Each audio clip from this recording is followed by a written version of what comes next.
I had some stuff written out, like the order I wanted to go. And I said, yeah, the art of the first phone call sell. And after I got done with that last episode, I'm like, oh, that's only part one. This is really, so we're on to part two of the art of the first phone call sell. And there may be part three and four. You know, this is what's funny about this. It's the art. So it's hard to put measures on. It's hard to put your hands on it. It's hard to see. It's hard to touch and feel, right? The science side of it. I got a 5-step process. Boom, acknowledge.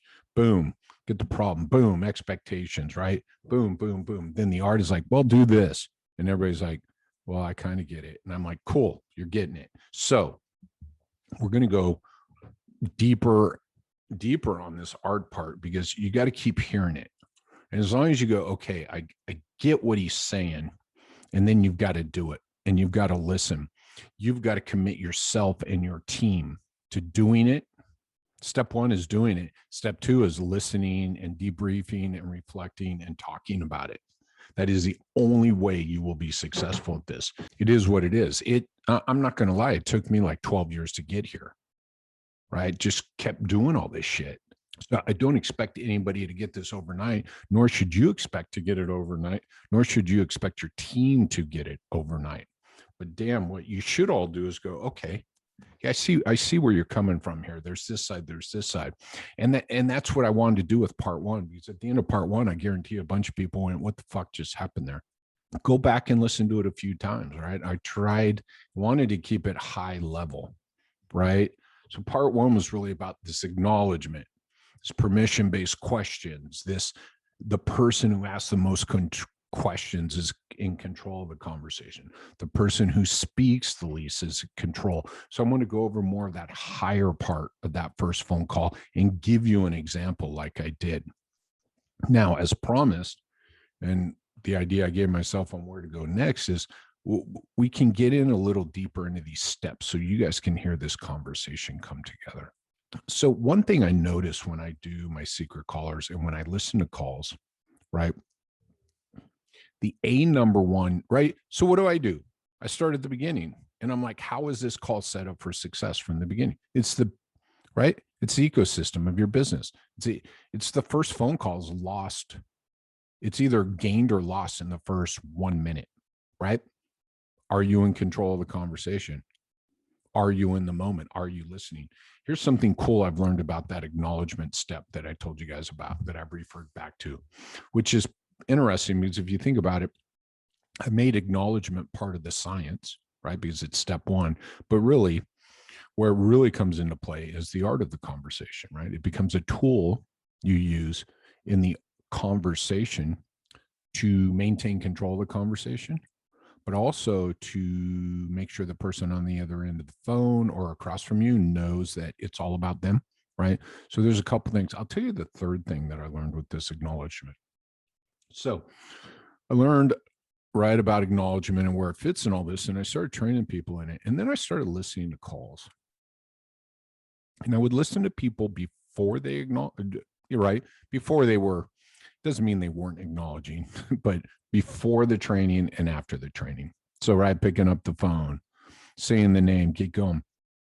What I found is, right, consistently, when people embrace that acknowledgement part, is they become in the moment in the conversation. Now, think about that for a second, because I'm going to tell you this happens to a lot of you, and I hear it on a lot of the calls, where the person in the office picks up the phone and you're like, holy fuck, what are they doing? Because it takes them like 5, 10, 15 seconds to actually sound like they're listening to you and they're ready to take the call. So part of this art of the conversation is being ready and prepared and in the moment for the phone call. You have to, if you are stuck at the front desk and you are in charge of managing people across from you and doing billing and taking these first patient phone calls, then you've got a very, very, very difficult road ahead of you, right? Because every time that phone rings, it is the potential to be a $1,500 or $2,000 or $800 paying customer. and you are the entry point to the business. And if you are not in the moment and ready to manage someone who potentially is going to spend $2,000 on a course of care, $800, $600, $3,000 on a course of care, then you are not filling your role as the entry point to the business. Now, I'm not blaming you. I'm just telling you it's not happening, right? And that's because you've been thrown into that role, or someone said you have to do all 12 of these things, including, and yes, it's on the owner. Yes, it's on the practice manager. Yes, it's on the person who didn't create the systems and the training and the enlightenment of how important that first phone call is. It's on them.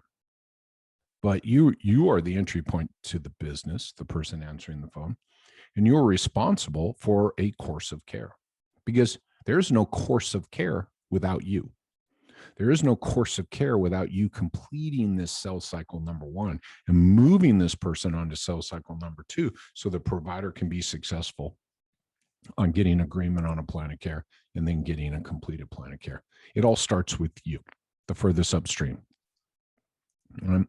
So this acknowledgement, again, allows you the opportunity to take a deep breath, right? And get in the moment for this call. As soon as you hear, do you take my insurance, right? Can I get scheduled? Oh, I have low back pain. Can you help me? Oh, I have some questions for you. You got to be ready to hit the ground running when that phone rings. 60% of the time, the person who picks up the phone when I'm listening or I'm doing a secret caller is not prepared for a new patient call. So I'm like, just imagine every time that phone rings, it's a new patient call. Simple enough. And everybody's going to tell me how busy they are and how difficult it is. And I get it. I've been doing this forever. I did it, right? I get it.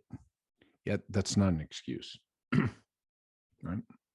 So the owners and the practice managers and you folks out there, you got to be thinking about how to set this entry point to the business up for success. And those of you doing it, right, need to have a conversation with other people saying, look, we've got to create some space and some time, right, around these new patient calls. And then the other thing you can do as the person doing the work, you can just start practicing some of this regardless. Right? And when that phone rings, be ready to acknowledge every single phone call. I will guarantee you, more than anything else, if you just go in when that phone rings and you're ready to acknowledge, that means you're listening, right? And acknowledgement means repeating back. I love this. It's literally just repeating back what you heard. Hi, my name's Jerry. I want to get scheduled for physical therapy. Well, hello, Jerry. In case you missed it, my name's Bill, and I'm glad you called us here at ABC Physiotherapy.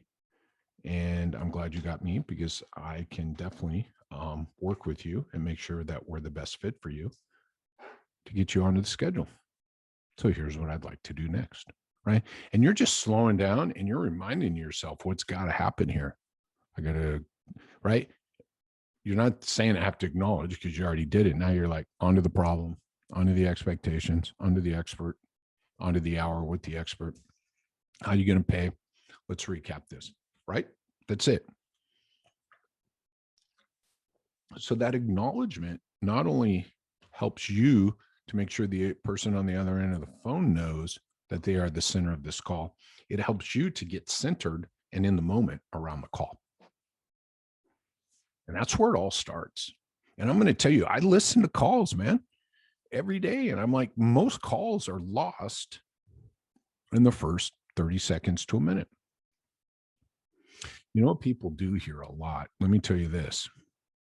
The art of the first phone call sell, right? So we'll just start at the beginning, right?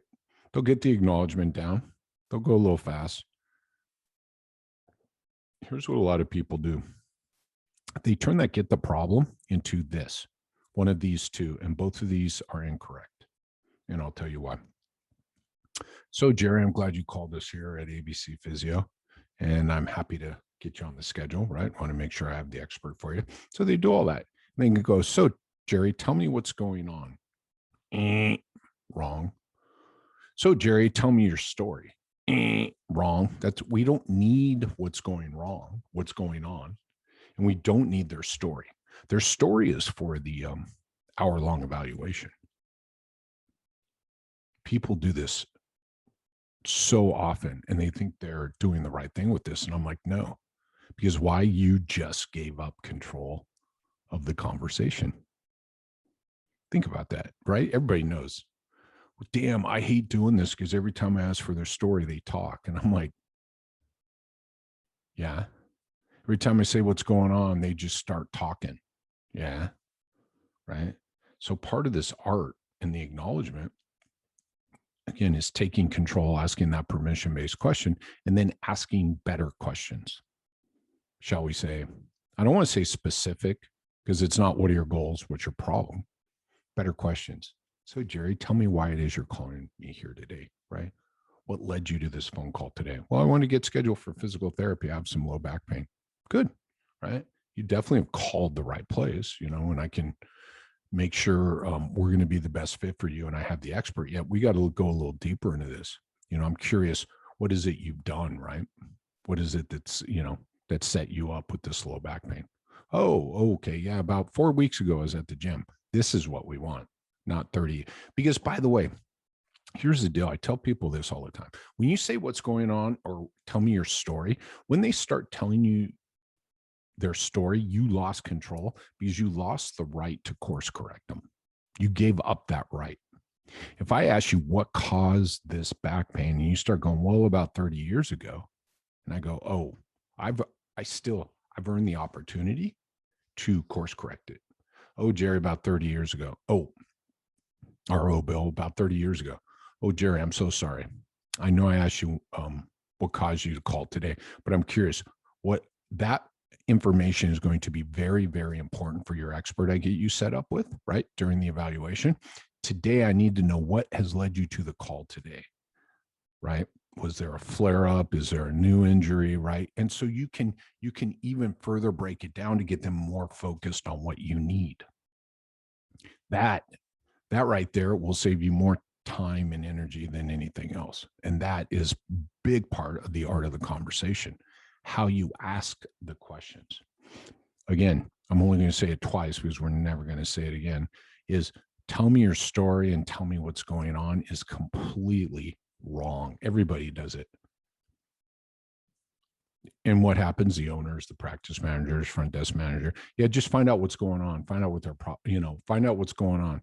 Get their story. I'm like, get their story.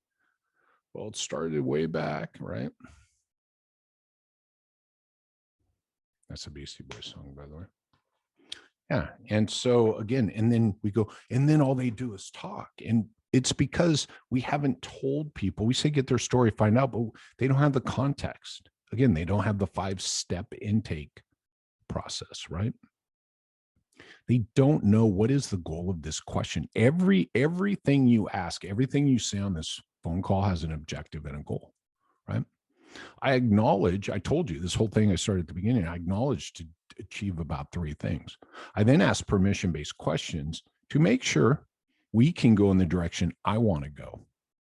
And if not, then I'm prepared to go the opposite direction. And then we keep building in the order I gave you guys, right? The 5-step order.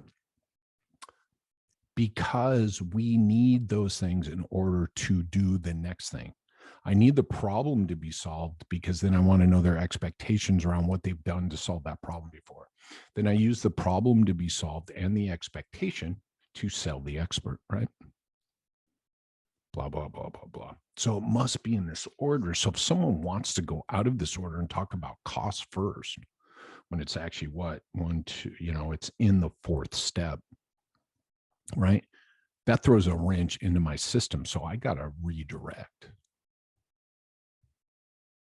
And even if we talk about cost first, it's because I allowed it. I love that, right? I'm in control of this. So Jerry, let me tell you what I'd like to do next. Will that work for you? No, I just want the cost, right? I took you through this in the last one. Okay, cool. You got your card? Boom. Because I'm going to get right through it so I can get back to the problem, to the expectations, to the value part of the conversation, right? Got to make sure they know what they're, right? What are they going to invest their time, money, and energy in? Not just that first visit, but what is it? The expert is going to get them back to the gym and make sure they understand what's causing all these problems, blah, blah, blah. right? That's why it must go in this order. And so, again, starting with that acknowledgement, there's a lot of art and that's science to that step. But yeah, it works great during the rest of the call too, right? Oh, I hurt my back at the gym about 4 weeks ago. Oh, that's unfortunate. Sorry to hear that. So what happened? Oh, I was deadlifting, right? And I felt a pop, and man, it was really bad. It went down both my legs. And I'm just writing, by the way, right? Hurt at gym, deadlifting, pain down both legs. And then what have you been doing for the last 4 weeks? Well, I tried some stretches, I tried some ice, I tried some meds, and I'm going to put stretching, ice meds, but they didn't really help. Well, there's some expectations. Don't tell them to rest. Don't tell them to take meds. Don't tell them to ice. So it didn't really help. Right? And then what have you done that's helped it since then? Right. And they might say, well, I do some gentle exercises. And every time I move after those, it feels better. Oh, great. That's going to be really important for your expert if we get you scheduled up here for you to share with them. Right. I put down they have exercises that are important to them that have helped. You don't want to start taking those away. That's their expectations again. Then I might ask, right, what have you done in the past? Have you had this pain in the past? And I'm asking this because I just want to know if they've had any experience with treatment that helped or didn't. Yeah, I saw a massage therapist right in the past. Oh, was it helpful? Yeah, very helpful. Boom, hands on. Right. And I'm just acknowledging. So the point of that was acknowledging, and I didn't even realize when I was just doing it. We're moving through the conversation. I'm getting expectations by acknowledging. Oh, 4 weeks ago, right? Oh, so the hands-on helped. Yes, hands-on helps, right? So tell me, what are you expecting? So you hurt the back 4 weeks ago, right? You can't go to the gym. That's really important to you. You're having pain in the morning for 30 minutes. You've had some hands-on care on the back that was helpful, but obviously didn't solve your problem, something like that. Some people aren't going to want to say that, but I might say that. Didn't solve your problem. So, and you're calling us today, by the way, this next question is huge. And you're calling us today. Yeah. So you're looking for bigger solutions. So tell me, what is it you expect from us? Right? Well, I'm expecting someone to tell me what the problem is and the exercises I need to do and give me some things to do at home. And I'm like, kaboom. Right? Because that's what I'm going to sell in 2 more steps after I tell him the expert. So he just told me that what I'm going to say later, I need to be very slow and purposeful, not explain, but just make sure he understands that he's going to get an expert who will tell them, right, what the problem is. And then we'll give them a plan with exercises back to the gym and get rid of that morning pain. So all through that acknowledgement and those permission-based questions that move me through this conversation. Let me back this up one because many of you are thinking, so, Jerry, tell me what you're expecting from us. Well, I really don't know. That's another huge save. When you get those, you should get a bonus on the spot. You should get like lunch or something, dinner, $50, because you just prevented someone from showing up. I went into this last time who doesn't know what to expect. Right? It's a rare day any of us show up places not knowing what to expect. And when we do, it feels awkward. As we're going there, it's awkward. When we get there, it's awkward. As we start moving through the process, whatever it is, by the way, anything, it doesn't matter, anything. I'm thinking going out to dinner, showing up somewhere, look for shoes, right? It doesn't matter. If we don't really know what to expect, it's a little awkward. When it comes to our health and am I in the right place and I'm paying a lot of money for this, it gets insanely awkward. Right? So when someone says, I really don't know, it's like ka-ching. Right? Because then I'm going to ask more questions. Well, if you really don't know, how are you thinking we can help you? Oh, well, here's what I think. Boom, expectations. We have all, as providers, had that patient sitting across from us in the eval. Why are you here? I don't know. My doctor sent me. That needs to get caught on the first phone call, not to not schedule that person, but to set some set expectations around what to expect. And then boom, you guys deliver it and you can't lose. So we go from someone going, I don't know why I'm here, to, well, I know why I'm here. And then it gets delivered on a valid day. And it was like, I was told that's why I'm here. This is cool. It's going exactly how I was told. This is a good place. Yeah, my friends, it is interesting as heck. So again, asking these things will get right. These questions are to draw out theyese answers. They're going to tell me exactly what we need to do, at least to start the process. Or they're going to tell me they have no idea, and I can go a little deeper and make sure I set the expectations. Well, you know what I was hoping was A, B, and C, and it may be 3 things you don't do. Now, maybe you don't put them on the schedule today. Maybe you promise them a call back. Maybe you promise a call back with the provider because you're like, we don't do those 3 things. You might not say that, but you say, look, I hear what you're saying, Jerry. I'm, you know what? I'm looking at an expert here, Dr. Jane Doe, that I believe is the best fit for you. Yet I think I think you two need to have a conversation around these things you shared with me, because I'm not exactly sure how that works here. And I want you to talk to your expert to find out if we are the best fit for you. By the way, you just kicked the trust level up 300, right, to 11 on a 0 to 10 volume scale. Right. Again, I'm acknowledging, I'm asking the question, and then I'm listening to the answer. So hopefully what you've noticed in this part 2 episode is, without me saying it, is it's all listening. It's ask the better question and then listen for the answer. And then respond to that. That's acknowledgement, by the way. You don't even, oh my God, my friends, the number of secret callers I've done where people ask me a question and I answer and they never acknowledge any of it. None of it. And you're just going through checking boxes, and the person on the other end knows you're checking boxes, which makes you just like everybody else, which means no shows, cancels, expectations set. I don't know. Expectations managed. No idea. We don't know what their expectations are. They're scheduled for physical therapy at 10:30. What's physical therapy? I don't know, because we didn't ask them. That's the other thing. People call to schedule physical therapy. Sometimes I like to just stop them and say, what's your definition of physical therapy? I want to make sure we're the right place for you. You and I both know 99% of the time we are going to be the right place, but you just help to build that trust, decrease the uncertainty. Did I call the right place?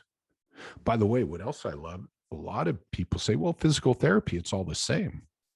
Another opportunity for you to jump in. Oh, well, that's not the way I see it. Can you explain to me what you mean? What are you expecting from physical therapy? And they're going to tell you what physical therapy is to them. Again, it's the same thing. This is the art of the conversation, my friends. Ask the question, right? Listen to the answer going, well, physical therapy, that's going to get everybody in trouble. There are no expectations set or managed, right? Oh, well, my doctor sent me. That's going to get us all in trouble. Again, no expectations set and managed. A lot of uncertainty, right? The research says people want an expert who will tell them their diagnosis, their problem with physical therapy. It's the problem. So why can't I go to the gym? Why do I have morning pain? And then they want a journey or a plan back to their desired outcomes.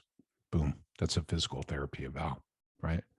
So we have to make sure people know. So they're hanging up the phone. Am I going to get an expert? Are they going to tell me what's wrong? Am I going to get a plan?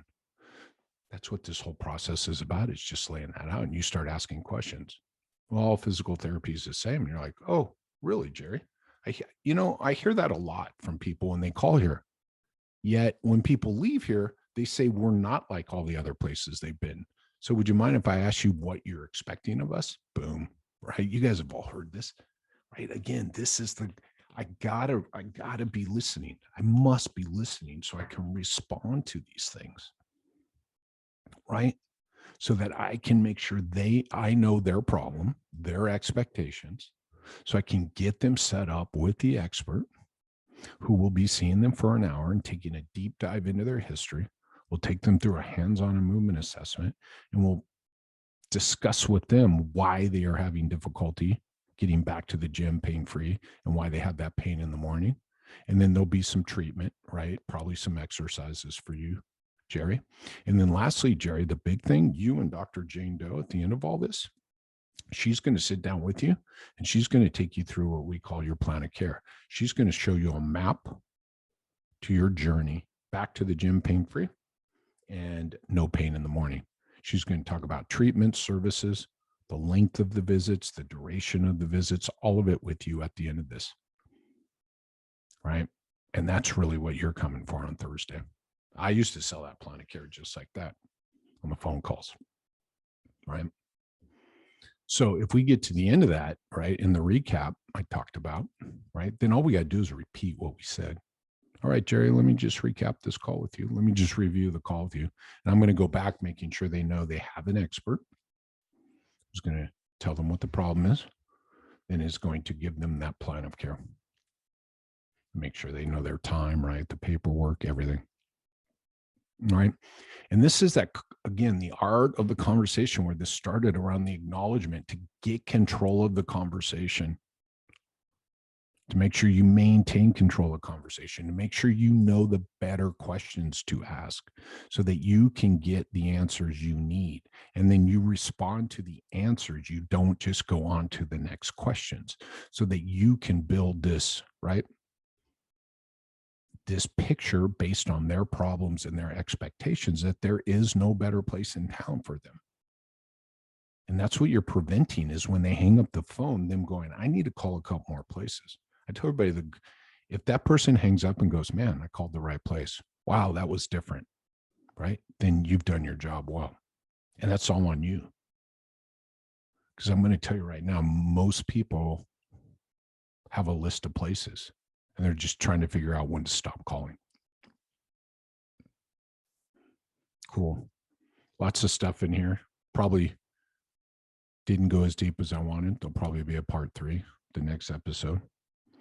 But I want to keep going through this. And I'll tell you what, I promise you in the next one, I'll talk you through straight through a phone call, right? So you can hear it flow. And the thing is you and I both understand it can go and jump many different directions. And I won't do that on the next call. We'll just go through one. I mean, on the last episode, I took you through that call. That person just wanted to know their price. You know what I like about that call is you just got off the phone. You didn't need to be on the phone any longer with them. And now you're free to do the other things you need to do or take a call with someone that wants to have the conversation. But that person hung up and went, wow, that was cool. She was really good. Right. And I kind of laughed because I'm like, yeah, they just won their costs. So I told them I'd get their costs because they didn't want to have any other conversation. They go, yeah, they were really nice over there. She took good care of me. Right. Or he took good care of me. And I'm laughing going, yeah, just asked him what he wanted to do next. Tried to get him to go the other direction. No, but he's like, cool. Yeah, that place was cool. Just wanted my costs. They got me my costs. How'd it go? It's too expensive. I'm like, I don't care. Right. If you want to price shop, we'll never win. And we don't want to be a commodity. So go price shop. All right. So next one, we'll go deeper. I'll take you through a call. And then probably the episode after that, we're going to talk about selling the expert versus a commodity, which is really, really, really important.